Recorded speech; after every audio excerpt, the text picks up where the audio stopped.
Hi, everyone, and welcome back to the Travel Coach Network podcast. It is I, Sahar Rose DeVore, the founder of the Travel Coach Network and the creator and instructor of the Travel Coach Certification Program.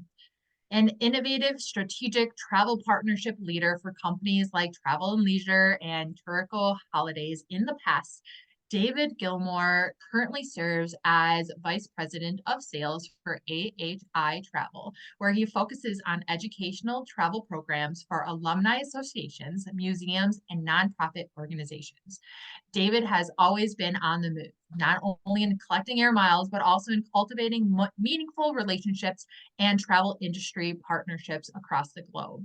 He has lived in 4 states, attended 4 different colleges and universities, and visited all 50 states and countries and 50 countries. When he's not traveling, he's doing his best to live a healthy lifestyle with his wife in Central Florida. David, thank you so much for being a guest on the Travel Coach Network podcast.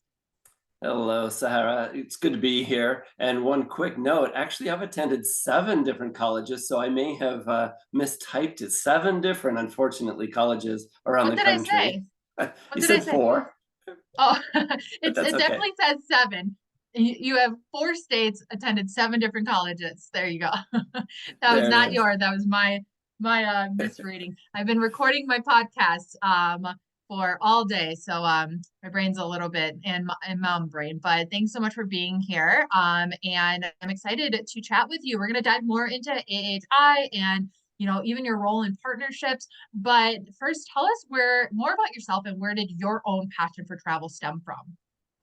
Sure. So, as a curious individual and a little bit of a restless soul, right after high school, I started moving about the country, trying to find myself and my career path. And it seemed like everywhere I went, there was a hotel that was in need of some employees. One of my first places was Vail, Colorado, and I worked at a gorgeous resort there. And immediately you have hundreds of other friends that are immediately available, and everyone is there serving a purpose to make guests feel good, to have them feel hospitable and really enjoy the experience. And I worked in hotels for probably the first maybe 15 years of my career, I would say. And then I started really diving in when I started working at Tourico Holidays for a travel wholesaler, which led me into travel and leisure, again, global partnerships. But yeah, moving about and discovering this world of hotel hospitality and travel is how I got started. Can you recall amongst all of your travels, it's that you said that you've been to all 50 states, you've been to 50 countries. Can you recall a travel experience in particular that really had a profound impact or transformation on you or your life in some way? Oh gosh.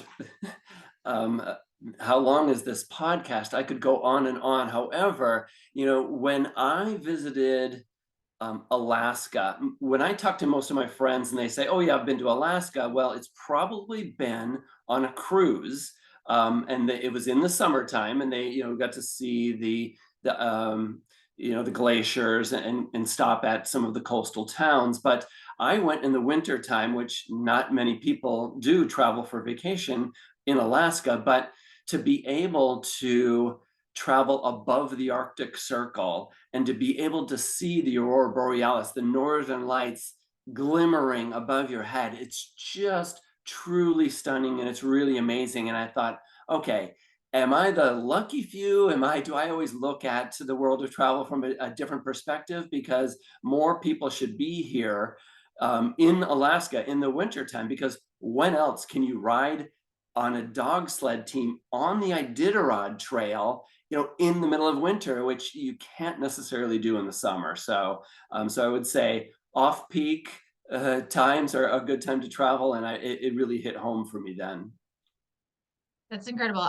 Alaska's always been on my bucket list. And there's quite a few members in the TCN or a few members in the TCN who live in Alaska or from Alaska. So it's always like in my mind, like I'm gonna go visit them in Alaska sometime because it just everything from like the nature, the scenery, just all of it just seems in my mind just so beautiful. So your explanation of that just painted exactly why, right?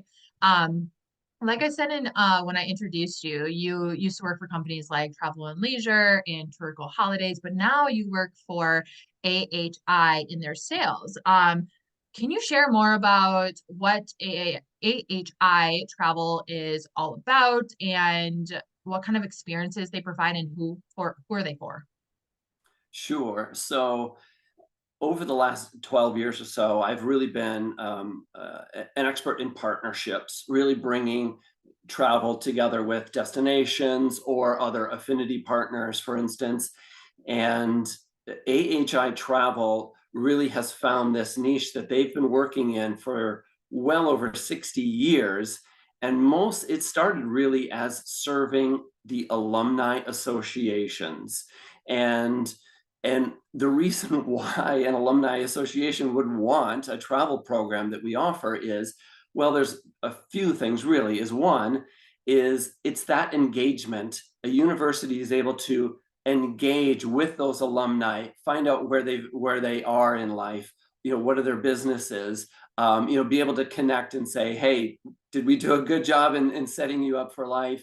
And also, many of those successful alumni, they become donors back to the universities. It helps fund scholarships. It helps maybe even a new branch or a new building, for instance. But that additional money that they earn in remunerations, in some of the donor contributions that we give back, really helps set the stage. And so AHI has been doing alumni associations and are by far the leader, serve way more associations than anyone else. And then really we started looking at some other nonprofits that also they have either members or they have donors and are really looking to connect and be able to provide an experience in which everyone that is like-minded can get together in some of these most amazing destinations all around the world. Why do you think bringing people together in a group setting on a travel experience, what's the benefits of that? Why not just offer them like individual trips or trips that they could take with their friends and family outside of the organization, association, or alumni group? Yeah, exactly. Good question, and especially in this day of AI, where somebody could just jump on their computer and visit, anywhere on the planet. But the I recently attended a consortium, and there was a travel advocate. This also happens to be an expert in peace and bringing communities together that would otherwise be unlike-minded. And I don't know if I can say his name, but I'm sorry, Aziz Abu Sarah, originally from the Palestinian side, and he has brought together Israeli tour guides and Palestinian tour guides and provide two different perspectives. And guess what? When you are there in person, meeting the people guiding you along that are experts in this arena, that really know the storied history of these destinations, it makes a huge difference when most of us as humans, we learn by stories, we get moved by stories, and to be able to be there firsthand, I think is really, really key. And there are some connections there that will live on for a long, long time. I love that. That especially nowadays, like that's super important. But I think travel in general enables us to gain new perspectives in ways that we didn't think about or that we wouldn't have learned otherwise. So I really love that example that you gave there. I know that the AHI Travel founders, they create educational travel programs, especially those that delve into culture and history. Can you share why education is so important at AHI? Sure. So there's two parts of that. When we say educational travel, it doesn't sound very exciting, but if we think about it, any time that we travel to a destination that we have never been before, you're learning. It's educational, whether you want it to be or not. Part of it is the associations and the nonprofits, they have that mandate that if they're going to engage in a program, if they're going to employ a vendor that is an expert in their industry, it should fulfill their original mission, whether it be continued education or immersion, or maybe it's the art, the school of art from a particular university, for instance, and for them to be able to, travel in Florence and see what they have studied in real life, that maybe they've never seen anything like that in real life before. That educational component is key, and so we always have an expert on every one of our trips, and we do more than 50 programs around the world in trips. And so it's either one of our experts that has lived the life. They are experts in their field, whether it be architecture or culture, or they know that destination, or oftentimes maybe it's a professor from the university, for instance, and comes along and wants to give a lecture, for instance, on a topic that that alumni might be interested in, that has to do with the Dalmatian coast, the Chilean form of government, or whatever the case may be. And so having that education component and having an expert there along with it, we feel serves both our clients and then really that traveler that really gets to get immersed. And oh, okay, that's why this building looks the way it looks. That's why these cafes are here along this boulevard and not somewhere else, as an example. Yeah, when you say like education and travel, it can sound kind of like, oh, not, that doesn't sound fun. But as you were saying that, it last year in the Travel Coach Network, we hosted our own survey of over 400 of our members, and we asked them, why do you travel on a deeper level? And we didn't give them options. We just collected their responses, and then we sorted them and put them into categories. And one of the top categories was education. People travel to learn more about other cultures, they said. They want to learn about other destinations, other places. They travel to learn more about themselves. They travel to learn about other people and other ways of living. All of this falls under the education. Of course, then there's history and culture and foods and all of this. So Yes. education, might sound a little bit silly at first, but it really is a key reason why people do travel. We just don't use the words education often. But when people really think about it, yeah, we go to learn, to grow, to have new perspectives and so much more. I heard you say the term immersive and immersing. Immersive cultural experiences is a term that is used a lot now in the world of travel. Can you share more about what that means at your company? Yeah, and the other word is transformational, which also is setting the bar pretty darn high for somebody to be transformed. But so we really talk about it, the immersive experience, because we are focusing on, again, like-minded individuals, and well over 80% of them have college degrees, and they are curious minded. We find that providing a behind the scenes look, or when we go to Budapest, hey, you get to go to the market and pick out the foods and the spices that they've been using for centuries and centuries, and how that paprika came to be there, and really kind of getting into it, and then going to a chef that's going to prepare it in the traditional fashion. And really, to me, that's what immersion is. I think that I'm going to remember that. In fact, I do remember that more because I've experienced that more than, but I can't name a single restaurant that I went to, regardless of how wonderful the food was. I'm just not going to remember that experience as much as immersing, is really becoming a part of that culture and experiencing things firsthand.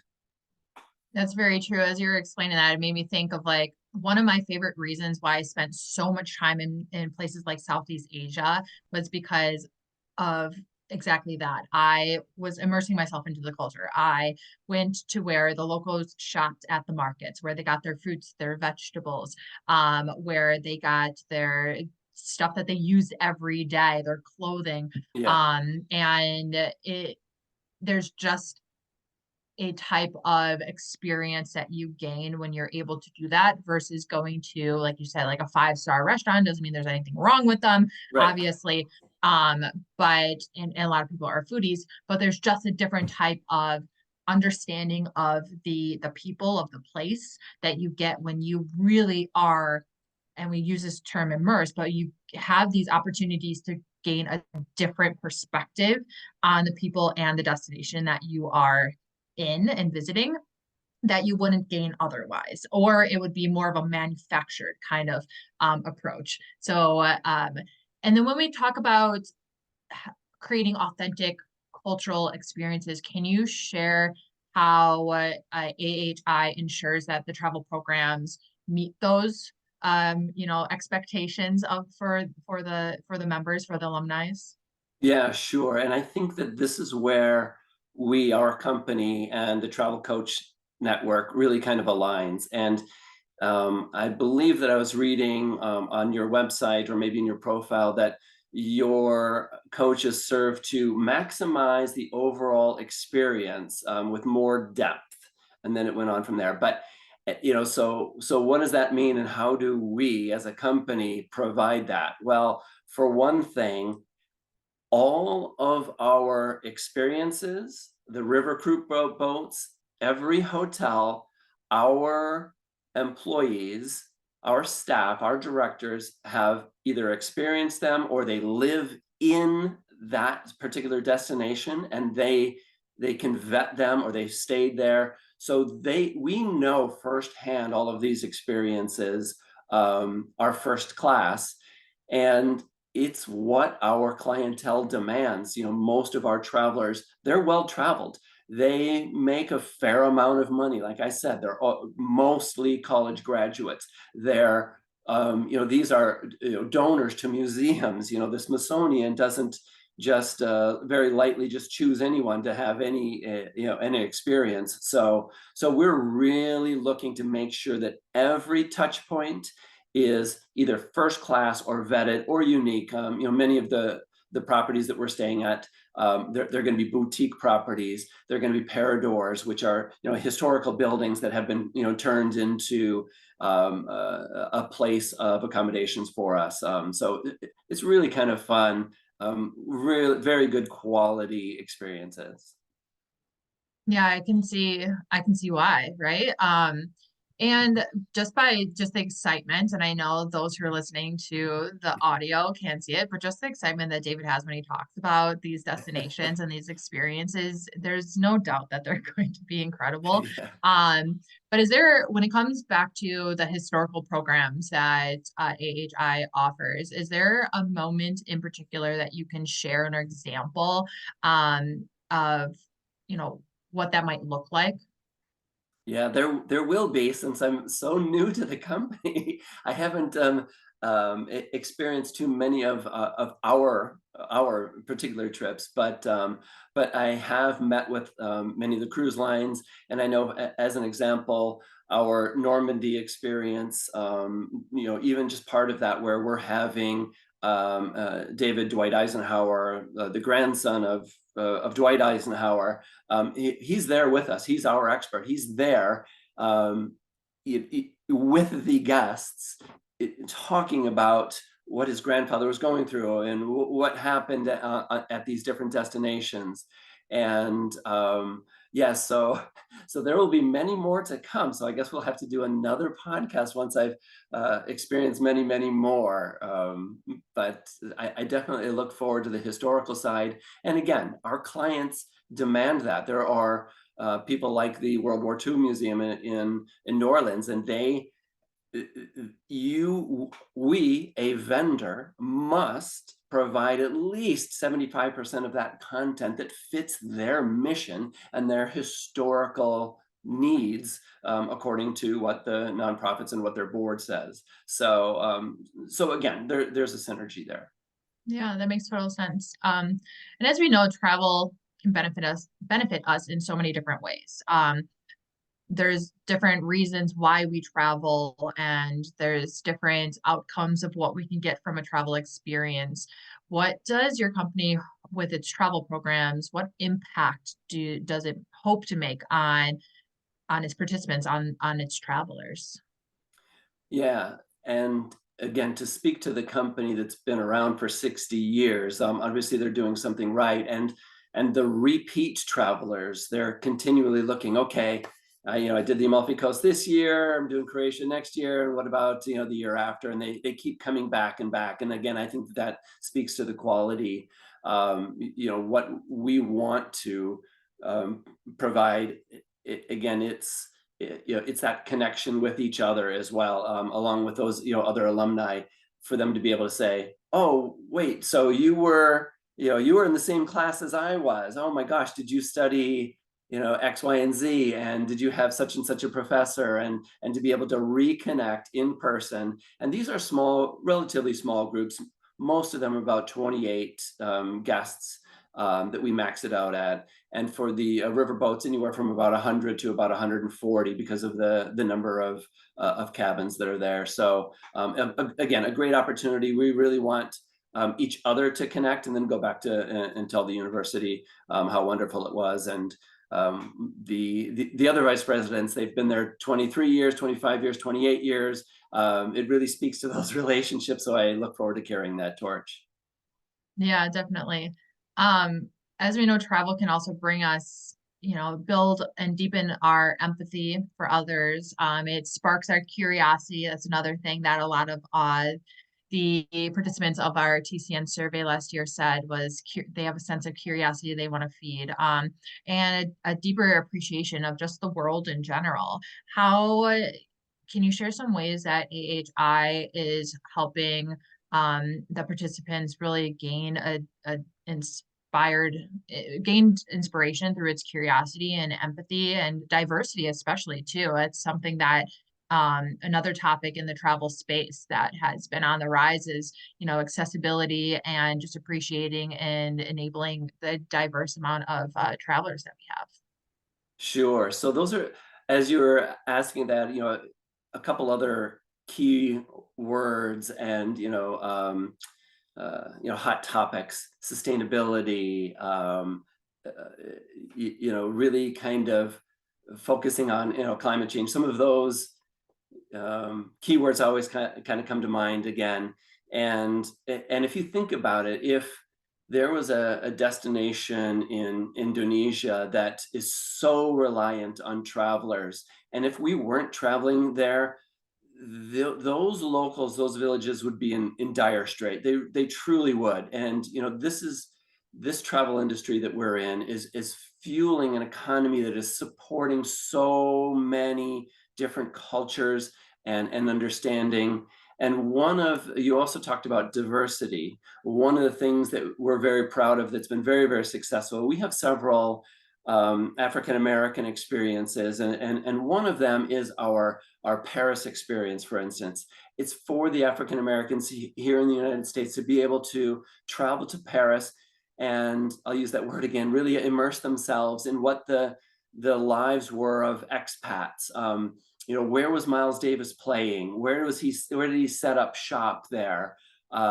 Josephine Baker, other poets back in the day, that the beatniks, where did they live? What were the clubs that they were performing in? And you can walk in their footsteps and really see it from a historian, an expert in the African American field, where you're there in Paris, really making that connection. It's one of the few tours that we often get, maybe a mother and a daughter that are traveling here from the States, to be able to go over there, to kind of say, hey, look, this is a part of our history too.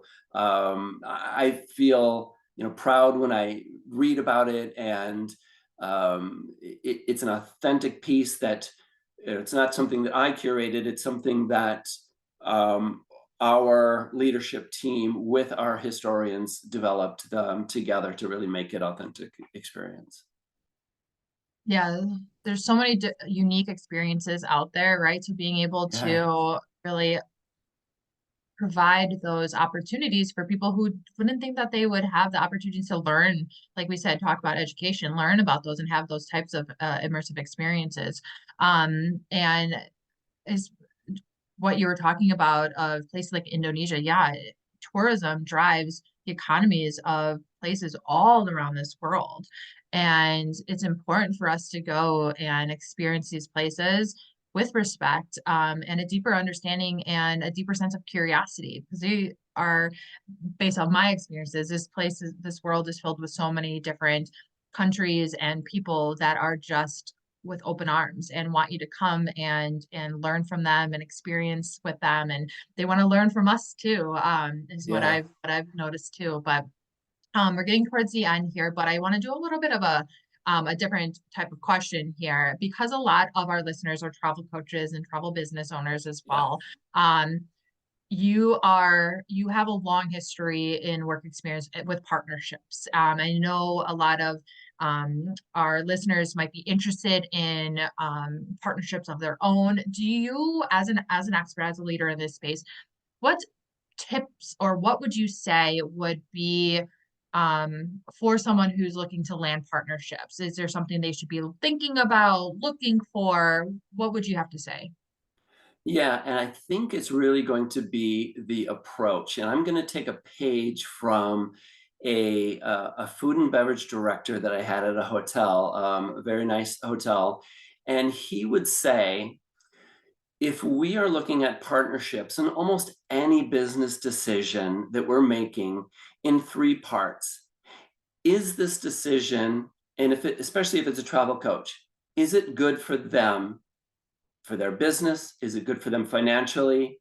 Is it good for the partner that they're trying to serve as well? And is it good for that end traveler, that end user? It has to say yes to all three of those. It doesn't necessarily always need to be a financial decision. However, if all three parties can be satisfied and you get positive feedback, then you're probably making a good decision right there. And obviously, that's the point where if you're speaking with a potential partner and conveying what value you have, and they're only looking at the financial side, that partnership is probably not going to work out. Just like many corporate mergers happen around the world, and it doesn't work out because of culture, and they're not focused on that same end goal. But that's, I guess, it's more of an approach, more than anything else that I would say. But I think that that's kind of where, again, I think that our company and your travel coaches really kind of have some alignment there, that we're not selling to the end user. Your coaches are saying, hey, traveler, you want more, you want a better life, you're looking for wellness. Let's talk about your entire goal and mission of your life. Let's look at where do you want to go, but let's really kind of start planning your, I don't want to speak for your coaches, of course, but let's look at this in a bit bigger picture, and then we can really start deciding on the hotel and the destination, rather than the other way around. Yeah, definitely. I like that because I've noticed a lot of people lead into partnerships or collaboration. It's very money driven. It's hard not to think that way because of it's business. People always want to make money. We want to make money in business. We want to be beneficial. But in the long run, if you want longevity and you want sustainability in your business, you have to make, like you said, strategic decisions that are good on as a whole, a well-rounded approach. Like, especially, is it in the benefit of not only your business and the other company, but the end user, the traveler.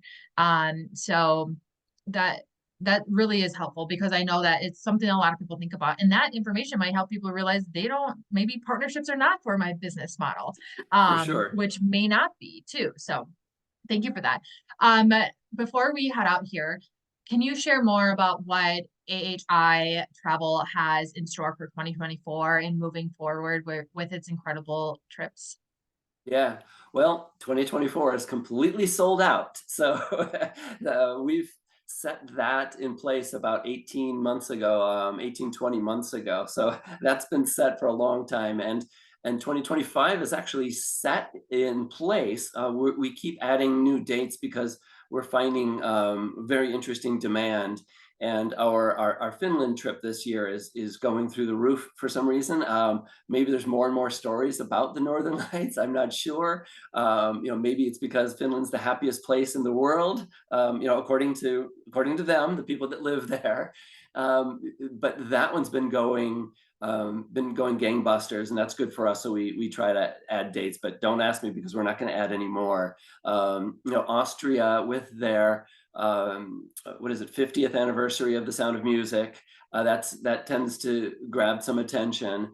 And we're looking at some unique destinations that have maybe been ignored for 2026 that maybe you wouldn't otherwise think of, but we need to really start getting a foothold in those destinations now, getting those partners that can add value to us, but really, again, have a tie into the community. So I'm not really quite sure I'm ready to spill the beans on some of those destinations yet. But there could be some unique Middle East and some other Eastern Asia destinations that might be kind of fun and interesting, and places that you would never think, but then when you dive into it, you think, wow, how could I not miss that? Yeah, I'm really curious whenever you are ready to share those, because I've been to some incredible places around this world that people would never have thought about going there, and they're some of my favorite places, Yeah, with incredible scenery and amazing human beings there. So I'm absolutely. excited to hear about that. Well, David, I always like to ask at the end, is there a fun fact about yourself? It doesn't have to be business or travel related that you can share with our listeners today. Wow. Well, being a curious-minded person, I tend to get myself in trouble quite a bit, but as I'm out venturing around, and one particular time that I was hiking in Yosemite National Park, and I was with my camera, and I was really interested in getting a photo of a blue-bellied lizard. And I had done a fair amount of free climbing in my days. That was back when I was younger and didn't realize that, gosh, I could break bones or something. I don't know where um, this story is going, but I don't like it already. so as I'm hiking, gosh, I don't know how high I was up, but I see a blue-bellied lizard, and I decide I want to go track it down and try to get a photo. Well, you need to get fairly close to this little elusive lizard. And so I'm hiking down and kind of climbing down a ledge on the cliff above Yosemite, and these granite faces that are there. And I come to a level that um, a lot of the sand had kind of brushed down onto the little ledge where I was, very precarious. So you couldn't grab and hold on, and so I had to grab a hold of like a branch and a tree, and I was stuck. I was stuck with nowhere to go. And luckily, I had a whistle, and I had to whistle for help. And so I was rescued by the National Forestry Service via a helicopter, and the rangers had to rappel down to get me, strap me up. They couldn't take me back up again because of the tree and the blades. So down we went, and it was about, I had to learn how to rappel, and a 300-foot cliff drop right below me. So thank goodness I didn't try to continue to go any further. So, well, I made a nice little donation to the Park Service. I was going to say, well, first of all, the question is, did you at least get a picture of the lizard? Not a good one, Not a good one. Hanging And on for life was more important. I, I, I don't even know. It might, you're a guy. Maybe that's why Yeah, I can't comprehend why you would even attempt to do that. And yeah, and I'm sure that they, definitely accepted your check. It's yeah, from that. I always wondered yeah, about for that. It doesn't come for free. Well, David, thank you so much for joining us. Can you share where our listeners can learn more about AHI Travel? Sure. So we are mostly business to business. So we rarely open up our tours, to public only if there's a couple of seats but ahitravel.com, or they could always, reach out to your own travel coach network. If they've always thought, oh, okay, maybe my university does this sort of travel, and we can do quite a luxury trip at relatively affordable rates because we've been doing this for so long. Wonderful. David, thank you so much for joining me on the TCN podcast today. It was a joy chatting with you. Terrific. Thank you very much. It was fun. Wonderful. Everyone, be sure to follow us on Instagram at the Travel Coach Network and on Facebook. Visit us at thetravelcoachnetwork.com. Come give us a hello in our TCN Global community on Facebook. You can find the link for that and your free beginner's guide to travel coaching in the show notes. You can also find the links that David mentioned today in there as well. If you know anyone who may be interested in travel coaching, please be sure to send them our way to our podcast. We truly appreciate it. And until next time, my fellow wanderers, bye for now.